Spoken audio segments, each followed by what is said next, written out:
Aujourd'hui, le Téléthon démarre et certains sujets ne seront probablement pas ou peu abordés. Les aides humaines. Il y a un réel problème au niveau des aides humaines.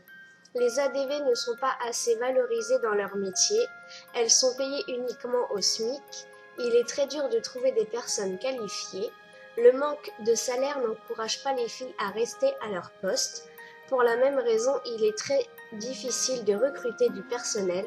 Une réévaluation du poids des tâches accomplies auprès de la personne handicapée devrait être mise en place.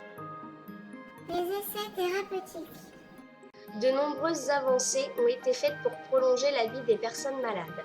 Des essais thérapeutiques ont même vu le jour pour les enfants atteints de maladies rares et c'est une très bonne chose. Malheureusement, nous constatons avec tristesse que les adultes sont mis à part et ne bénéficient pas de ces tests cliniques. Après l'âge de 16 ans, sommes-nous destinés à attendre la mort dans l'indifférence totale ? La souffrance. Avec l'âge, on ressent chaque jour le poids de la maladie, qui ne se résume pas à une incapacité de marcher, de faire du sport ou de courir avec ses petits copains dans la cour de récré.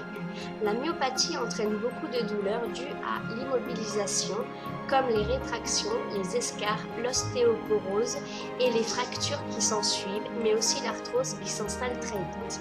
On propose alors des cures d'Aclasta ou autres pour vous soulager sans vous dire que cela pourra provoquer un cancer, ce qui a été mon cas.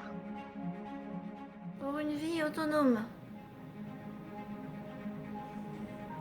Grâce à la loi de 2005 qui nous permet d'avoir auprès de nous une auxiliaire de vie 24 heures sur 24, il est théoriquement possible de vivre une vie d'adulte de façon autonome ou presque. La vérité est tout autre. Il est très compliqué d'obtenir un plan d'aide vous permettant d'être entouré de personnel compétent jour et nuit. Vous devrez alors peut-être faire appel à votre famille pour combler le manque d'ADV.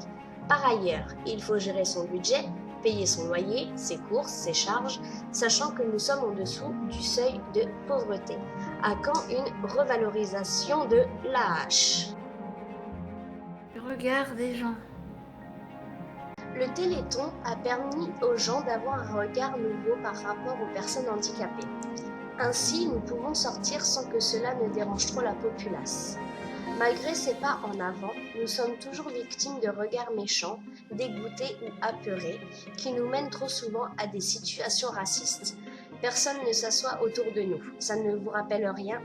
Maintenant, il faudrait que les lois sur l'accessibilité soient mises en place pour que nous puissions rompre notre isolement et enfin pouvoir nous mêler aux autres.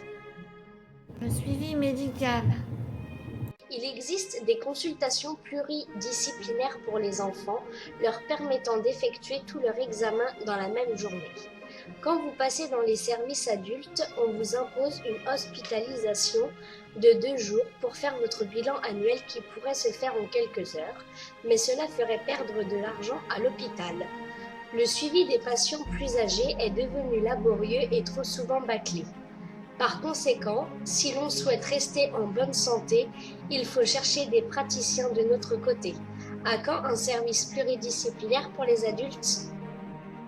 Maladie mortelle. Comme expliqué auparavant, la myopathie n'est pas seulement une maladie invalidante, c'est une maladie mortelle. Bien sûr, nous avons gagné en espérance et en qualité de vie. Mais avec les années, les muscles fatiguent et après avoir passé une longue période quasiment végétative, le corps s'endort.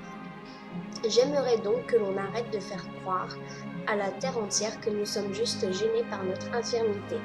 Nous sommes surtout terrifiés par la mort. Pourtant, nous sommes encore vivants. J'aimerais rendre hommage à ceux qui sont partis trop tôt, dont on ne parle pas assez. Vous nous manquez.